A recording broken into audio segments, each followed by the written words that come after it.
We know exactly where a Biden administration would go on this issue, and it's not where we should go.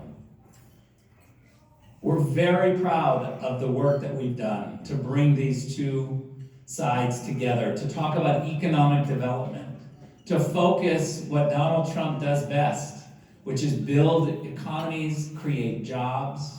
I told both sides, you know, we have a lot of political issues on the table to talk about, and we can continue fighting about symbolism and politics and words for another 20 years. But how about we do something that Donald Trump does best, which is grow the economies. Let's give young people in the region hope so that they can stay there and not move to Hungary or Poland or Germany. Let's create some American companies, European companies in the Balkans. It'll help American companies, it'll help the Balkans.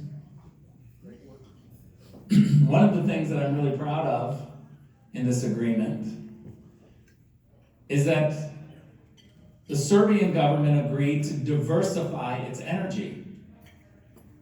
This is one thing that the media will never give Trump credit for. Because if you understand the situation, 100% of Serbia's media energy right now comes from Russia. And for the Serbs to say that they're going to diversify, that means they're going to get less energy from Russia and move closer to the United States. Yes. That's a win for the United States. We are so proud of our work for Kosovo and Serbia and the entire region. And I couldn't be more proud to be in Serb Hall in Wisconsin. That's pretty exciting. I really want you all to understand that you can make a difference in this election. Wisconsin can really make a difference. I'm here because it's a battleground state. I'm not in a whole bunch of other states. It's down to just a few. And it matters here in Wisconsin. Your vote matters. I really am going to ask you to do something for the president because he's been working for you. And it's time that we work for him. We just have a few days left. And if we can win Wisconsin again, and by bigger numbers than we won in 2016, we can send a very strong message and give credit to the Serbs. Give credit to the Serb Americans who are coming out in droves for President Trump. Here in Wisconsin, I think Serb Americans can make a difference. If we can let every single person that you know that is leaning Trump, that is for Trump, to make sure they get to the polls. Don't call them at 4 o'clock or 5 o'clock on election day. That's too late. Call them early in the morning. Ask them if they voted. If they haven't voted, go pick them up. You can't imagine how many people intend to vote and run out of time. Do it first. There'll be long lines. Take the day off. There will be long lines. Don't think you can just go by and vote and 30 minutes later make your appointment. Clear your day.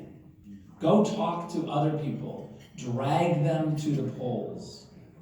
Because if every single person who wants Trump to win votes, we will win. We won Pennsylvania and Wisconsin in 2016 because we turned red counties blood red. Not because we were convincing the undecideds, but because we went to the supporters that we knew were for Trump and we made sure that they voted. I think that retired Americans, older Americans have a special responsibility this year to speak up about America. You've seen us and you know our story. You know that we are a great country, that when we have problems and we focus on them, we solve them.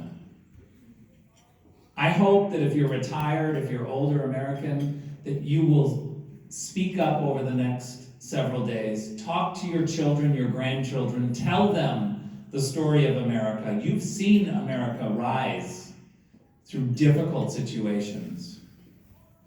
And I think you are the best spokespeople to make sure that the story is not told by the left that we are a terrible country, where the police need to be defunded and we need to kneel for the American flag. I hope my retired friends will tell the story of America.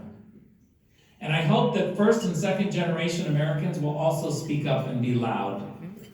You know what socialism is like. And your voice is critical to say, watch the countries that have fallen to socialism. We cannot mess around. This is the most important election that we've ever had, and I know people say that every election, but this is really true. I'd like to take time to take a couple of questions, but let me just finish by saying, I told President Trump that I was coming to Wisconsin. I told him I was coming with my good friend Ron Johnson, who unfortunately had to stay back in Washington to fight. And President Trump said to me, "Are you meeting with the Serbs?" And